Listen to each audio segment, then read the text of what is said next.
Les mathématiciens se la racontent trop. Pourquoi? Parce que les mathématiques sont bâties sur la logique, le raisonnement pur. Donc, contrairement aux autres domaines, en maths, on deal avec des vérités absolues et universelles. D'après le mathématicien Carl Friedrich Gauss, les mathématiques sont la reine des sciences. What? Ça va les chevilles? Bon, alors, un paradoxe, c'est quelque chose de paradoxal. Merci, j'ai le capes. Sérieusement, un paradoxe mathématique, c'est une énigme dans laquelle la logique se retourne contre elle-même. Pour faire une analogie, au judo, tu utilises la force de ton adversaire contre lui. Bah, dans un paradoxe, tu utilises la logique contre elle-même. Je suis trop fier de cette analogie. Sauf que là, c'est pas la logique contre un adversaire, c'est la logique contre elle-même. Quoi? Ouais, en fait, l'analogie était pas si ouf. Dans cette vidéo, on va voir des paradoxes du plus connu au plus obscur. Pour refaire une analogie, on va passer de la ceinture blanche des paradoxes à la ceinture noire 5e dan. J'espère que tu apprécies la métaphore filée dans cette intro. Bref, tu rentres dans un monde perturbant qui teste ta logique et défie les limites de tes capacités cérébrales. Alors attention et accroche-toi bien parce que la descente va être longue, vertigineuse et troublante. La couche 1, la surface des paradoxes connus et ludiques. Le paradoxe de Zénon. Achille veut rattraper sa tortue qui est en train de s'échapper. Elle a 10 mètres d'avance. Pour qu'Achille la rattrape, il doit d'abord arriver à l'endroit où elle était au départ. Mais pendant qu'il fait ça, la tortue a avancé. Donc Achille doit aussi parcourir cette nouvelle distance. Mais pendant qu'il fait ça, sa tortue a encore avancé. Donc Achille doit encore parcourir cette nouvelle distance. Et ainsi de suite. Donc Achille pourra jamais rattraper sa tortue. Il aura toujours une distance, aussi petite soit-elle, à parcourir. Mais on sait que dans la vraie vie, Achille rattrape sa tortue. Comment expliquer ce paradoxe? En fait, à chaque étape, la distance devient de plus en plus petite. Donc chaque étape prend de moins en moins de temps. Et la somme de ces infinités de durée donne une somme finale finie. Une somme infinie peut être finie. En langage mathématique, on dit que cette somme infinie converge. Le paradoxe du singe savant. Si on laisse un singe taper à la machine pendant un temps suffisamment long, il finira par écrire Harry Potter. Toute la série. D'ailleurs, si on le laisse écrire pendant un temps infini, il l'écrira une infinité de fois. Comment ça se fait? Sans rentrer dans les détails, ça repose sur un résultat fondamental en théorie des probabilités, le lemme de Borel-Cantelli. T'as 1 084 170 lettres dans toute la série Harry Potter. Pour chaque lettre, le singe doit prendre la bonne parmi les 26 lettres de l'alphabet. Donc, il faut que le singe tape au hasard en moyenne 26 à la puissance 1 084 170 lettres correctement. Pfiou! Et bah bon courage à lui. Le paradoxe Monty Hall.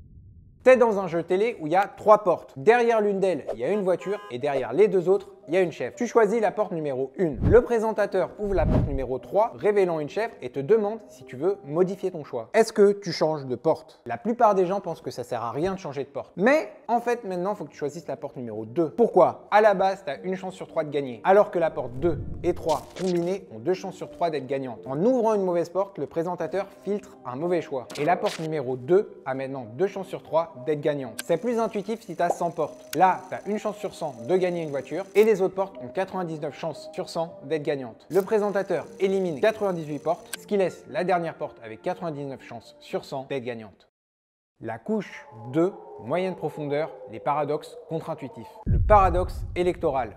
Si pendant une élection, un candidat gagne avec un score P, par exemple 82% comme Chirac en 2002, contre Q est égal à moins P pour son adversaire, 18% pour Le Pen en 2002, alors la probabilité que la personne gagnante ait toujours été en tête lors du dépouillement vaut P moins Q divisé par P plus Q. Donc, en dépouillant les millions de bulletins de vote, tu avais 64% de chance que Chirac ait toujours été en tête. Là, tu vas me dire, il est bien beau ton théorème, mais il est où le paradoxe? Et je te répondrai, soyez gentil de me laisser parler et de cesser d'intervenir incessamment, un peu comme le roquet. Le paradoxe, c'est que ce nombre ne dépend pas du nombre d'électeurs. Réfléchissez 2 minutes.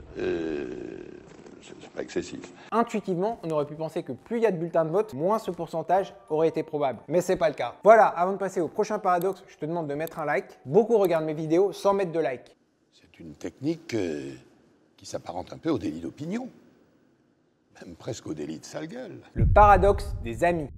La plupart des gens ont moins d'amis que leurs amis. Tu peux tester sur Facebook. C'est un paradoxe qui repose sur un biais statistique. En gros, les gens qui ont beaucoup d'amis ont une probabilité plus élevée d'être inclus dans les amis des autres personnes. D'ailleurs, ça marche aussi pour les partenaires sexuels. Je veux pas foutre la merde dans ton couple, mais en moyenne, tes partenaires ont eu plus de partenaires sexuels que toi. Le paradoxe chinois. Avant de passer à du lourd, on va faire un petit break et vivre un moment de nostalgie. Tu te souviens quand tu étais petit et que tu creusais des trous dans la terre et qu'on te disait « tu vas finir par arriver en Chine ». Bah, est-ce que c'est vrai? Tu creuses sans t'arrêter, où est-ce que tu ressors? Bah, tu ressors à ton point antipodal, le point à ton opposé sur la sphère terrestre. Mais tu vis en France, tu vis dans le même hémisphère que la Chine. Donc, il n'y a aucune chance que tu ressortes de ton trou en Chine. Avec un peu de géométrie, on peut facilement trouver son point antipodal. Par exemple, si tu vis à Paris, l'autre côté du monde, c'est Waitangi, en Nouvelle-Zélande, dans les îles Chatham. Moi je dis allons-y quoi, je dis aux Français allons-y quoi. Ouais, bah, je te laisse creuser. Couche 3, les profondeurs. Paradoxe philosophique et troublant. Le paradoxe des enveloppes. Peu de paradoxes sont aussi faciles à énoncer, mais aussi difficiles à résoudre. Devant toi, tu as deux enveloppes qui contiennent de l'argent. Mais l'une a le double de l'autre. T'en choisis une et tu vois qu'à l'intérieur, il y a X euros. Donc, dans l'autre enveloppe, il y a soit 2 fois X euros ou X divisé par 2 euros. Maintenant, je te propose d'échanger d'enveloppe. Est-ce que tu acceptes? Si tu changes, soit la nouvelle enveloppe contient le double, 2x, soit elle contient la moitié, x divisé par 2. Donc, en changeant, ton gain moyen vaut 1 demi de 2x fois 1 demi de x divisé par 2, donc x plus x divisé par 4, donc 1,5 fois x. Donc, en échangeant, tu te retrouves en moyenne avec 25% d'argent en plus. Tu fais l'échange et maintenant, je te dis que tu peux encore changer d'enveloppe. Est-ce que tu acceptes? Bah oui, parce qu'on peut faire le même raisonnement. Et c'est ça, le paradoxe. Peu importe l'enveloppe que tu as, tu vas toujours vouloir l'échanger. Et ça mène à une boucle infinie où l'autre enveloppe semble toujours être le meilleur choix. Le paradoxe des anniversaires. Combien d'élèves il faut dans une classe pour qu'il y ait au moins 50% de chances que deux élèves aient la même date d'anniversaire? 100, 200, 365, il suffit de 23 élèves. Et si tu as 57 élèves, les chances sont de 99%.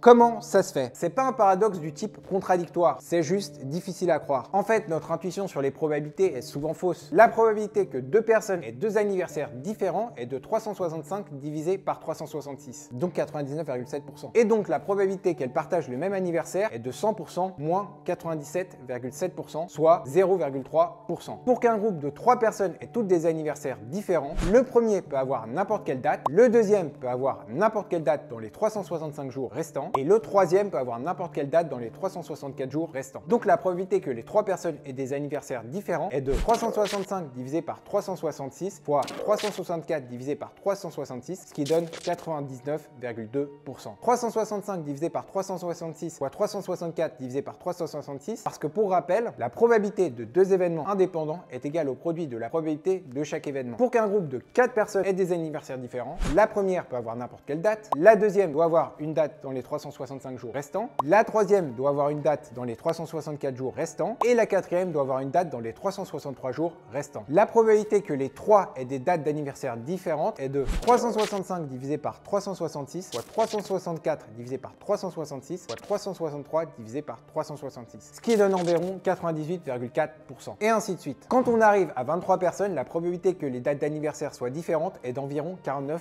Mais si la probabilité que ces 23 personnes aient des dates d'anniversaire différentes vaut 49%, alors la probabilité qu'au moins 2 personnes aient la même date d'anniversaire vaut 100% moins 49%, soit 51%.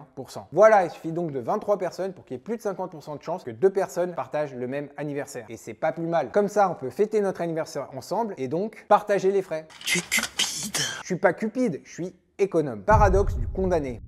Un juge dit à un condamné: tu seras exécuté la semaine prochaine. Je te dis pas le jour, c'est une surprise. Mais si tu arrives à deviner le jour, t'es libre. Le prisonnier se dit que l'exécution ne peut pas avoir lieu vendredi. Parce que s'il n'y a pas eu d'exécution d'ici jeudi, forcément l'exécution aura lieu vendredi. Et ce sera plus une surprise. Donc ça peut pas être vendredi. Pareil, l'exécution peut pas avoir lieu jeudi. On a vu qu'elle pouvait pas avoir lieu vendredi. Mais si d'ici mercredi, il n'y a pas eu d'exécution, forcément l'exécution aura lieu jeudi. Et ce sera plus une surprise. En répétant ce raisonnement, le prisonnier en conclut que l'exécution ne peut pas avoir lieu mercredi, ni mardi, ni lundi. Donc il en conclut qu'il n'y aura pas d'exécution. Mardi, le prisonnier est exécuté. Est-ce que tu as vu son erreur de raisonnement? Si ça t'intéresse, j'explique en détail ce paradoxe dans ma vidéo sur les pires raisonnements mathématiques. Couche 4, les abysses, les paradoxes aux frontières de la réalité. Le paradoxe du barbier de Séville. Le barbier de Séville a une règle. Il rase uniquement les hommes du village qui ne se rasent pas eux-mêmes. La question paradoxale est la suivante. Le barbier se rase-t-il lui-même? Si le barbier se rase lui-même, selon la règle, il ne doit pas se raser. Parce qu'il doit raser que les gens qui ne se rasent pas eux-mêmes. Mais si le barbier ne se rase pas lui-même, alors il doit se raser. Parce que la règle dit qu'il doit raser tous les gens qui ne se rasent pas eux-mêmes. Dans les deux cas, il y a contradiction. Le barbier ne peut pas se raser lui-même, mais il doit se raser lui-même. Ce paradoxe illustre un problème avec des ensembles qui se réfèrent à eux-mêmes. C'est un peu comme le paradoxe des phrases autoréférentielles du style « cette phrase est fausse ». Ce paradoxe montre qu'il est impossible de définir certains ensembles de manière cohérente. Parce qu'une règle qui paraît logique au départ peut amener à une contradiction lorsqu'elle est appliquée à elle-même. Pour ta culture, sache que ce paradoxe est une version simplifiée du paradoxe de Russell, qui traite en théorie des ensembles de la manière dont certains ensembles peuvent être définis de façon contradictoire. En gros, Russell montre qu'un ensemble contient tous les ensembles qui ne se contiennent pas eux-mêmes conduit à une contradiction. Le paradoxe de l'infini. Un paradoxe défiant l'intuition est l'hôtel infini d'Hilbert. T'as un hôtel avec un nombre infini de chambres, chacune numérotée par un entier. Et imagine que l'hôtel est complet, toutes les chambres sont occupées. Un nouveau client arrive, le manager de l'hôtel veut pas perdre l'argent que le nouveau client pourrait lui rapporter. Faut qu'il rembourse les mensualités de sa Peugeot 206. Comment ça, 3 paiements de retard? Bon, Hilbert propose une solution simple et élégante. On déplace chaque client dans la chambre d'à côté. Le client de la chambre 1 va dans la chambre 2, celui de la chambre 2 va dans la chambre 3 et ainsi de suite. Comme ça, la chambre 1 devient libre et l'hôtel peut accueillir le nouveau client. Encore plus tordu, imaginons qu'une infinité de clients arrivent. Comment le manager peut-il faire pour les accueillir? Hilbert propose de déplacer chaque client de l'hôtel dans une chambre paire. Le gars de la chambre 1 va dans la chambre 2, le gars de la chambre 2 va dans la chambre 4, le gars de la chambre 3 va dans la chambre 6, ainsi de suite. Ça marche parce que tu as une infinité de chambres paires. Et ensuite, tu places les nouveaux arrivants dans les chambres impaires. Ça marche parce que tu as une infinité de chambres impaires inoccupées. Ce qui est contre-intuitif ici, c'est qu'un hôtel avec une infinité de chambres peut continuer à accueillir de nouveaux clients même s'il est déjà complet. Non seulement il peut accueillir une infinité de clients, mais il peut même en accueillir une infinité de plus. Alors je peux pas te parler d'infini sans te parler de Cantor. Il a démontré que les infinis ne sont pas tous de taille égale. Par exemple, l'ensemble des entiers naturels est infini et il a la même taille que l'ensemble infini des entiers relatifs. Mais ils sont tous les deux plus petits que l'ensemble infini des nombres réels. Ça implique que l'ensemble des nombres réels est plus gros que l'ensemble des entiers. Donc que tu as des tailles d'infini différentes. Voilà, ces paradoxes montrent à quel point la notion d'infini est contre-intuitive pour un humain qui n'expérience dans la vie réelle que des processus finis. D'ailleurs, si tu veux approfondir le sujet et t'amuser à faire bugger ton cerveau, je te conseille cette vidéo, le paradoxe de Parondeau. J'espère que tu t'accroches parce qu'on arrive à mon paradoxe préféré. Le paradoxe de Parondeau, c'est une situation où tu combines deux jeux où tu es perdant pour créer une situation où tu deviens gagnant. C'est ultra contre-intuitif, mais c'est une technique surpuissante en théorie des jeux. Je t'explique le principe. T'as un jeu A perdant. Si tu joues, tu perds en moyenne une petite somme à chaque tour. T'as un jeu B perdant, mais son résultat dépend de la situation. Par exemple, de l'argent qui te reste. En alternant entre le jeu A et le jeu B, tu peux créer une stratégie gagnante. Par exemple, t'as deux jeux. Dans le jeu A, tu lances une pièce. Si c'est face, tu gagnes 1 euro, sinon tu perds 1 euro. Et hop, il n'y a plus rien. Mais la pièce est truquée. La probabilité que ça tombe sur face est de 49%. Donc, sur le long terme, tu vas perdre ton argent. Dans le jeu B, si ton capital est un multiple de 3, tu lances une pièce truquée avec une probabilité de 75% de perdre. Mais si ton capital actuel n'est pas un multiple de 3, tu lances une pièce truquée avec une probabilité de gagner de 60%. Donc, sur le long terme, tu vas perdre de l'argent parce que les pertes avec la pièce défavorable sont beaucoup plus grands que les gains avec l'autre pièce. Mais on est des petits malins. En alternant les deux jeux, par exemple en jouant au jeu A quand ton argent est un multiple de 3 et en passant au jeu B si c'est pas le cas, on peut montrer mathématiquement que le jeu devient gagnant pour toi sur le long terme. En combinant A et B, tu brises les mécanismes individuels de perte de chaque jeu. Ce paradoxe est vraiment stylé et montre que deux stratégies perdantes combinées peuvent devenir gagnantes. Et il y a de vraies applications de ce paradoxe dans la vraie vie. En finance, où les traders combinent des stratégies d'investissement risquées pour obtenir un portefeuille gagnant. En biologie, où certains organismes utilisent des stratégies perdantes combinées pour survivre. Couche 5, les abysses ultimes, les limites de la logique. Le paradoxe de Skolem.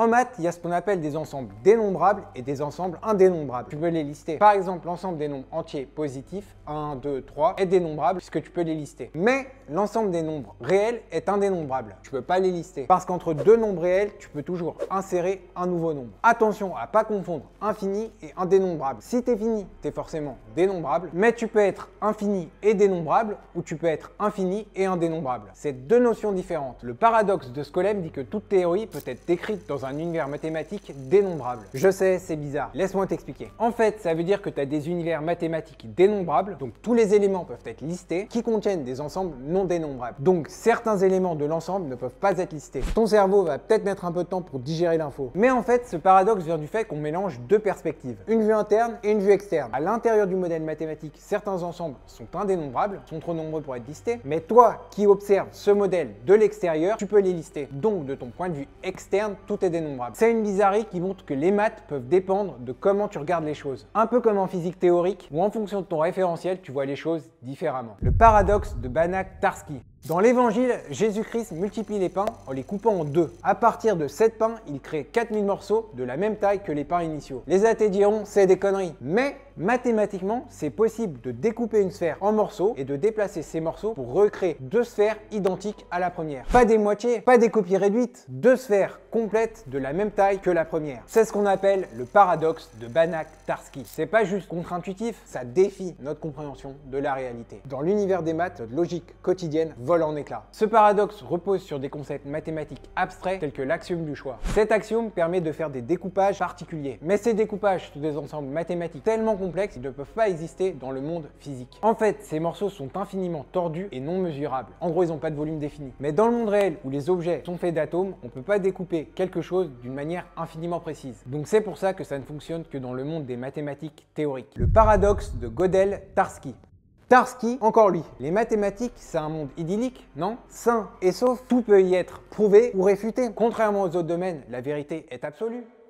Et si je te disais que l'idéal mathématique est une illusion, qu'il existe des vérités mathématiques que même les maths ne peuvent pas prouver? C'est le mystérieux paradoxe de Gödel-Tarski. Dans les années 30, Gödel et Tarski provoquent un séisme en détruisant l'illusion paradisiaque des mathématiques. Ils démontrent qu'il y a des vérités que même les maths ne peuvent pas capturer. C'est ce qu'on appelle l'incomplétude et le paradoxe de la vérité. Regarde cet énoncé. Cette phrase est fausse. Si elle est vraie, alors elle est fausse, mais si elle est fausse, alors elle est vraie. Tu vois le problème? On tourne en rond. On tourne en rond, merde, on tourne en rond, merde, on tourne en rond, merde, on tourne en rond.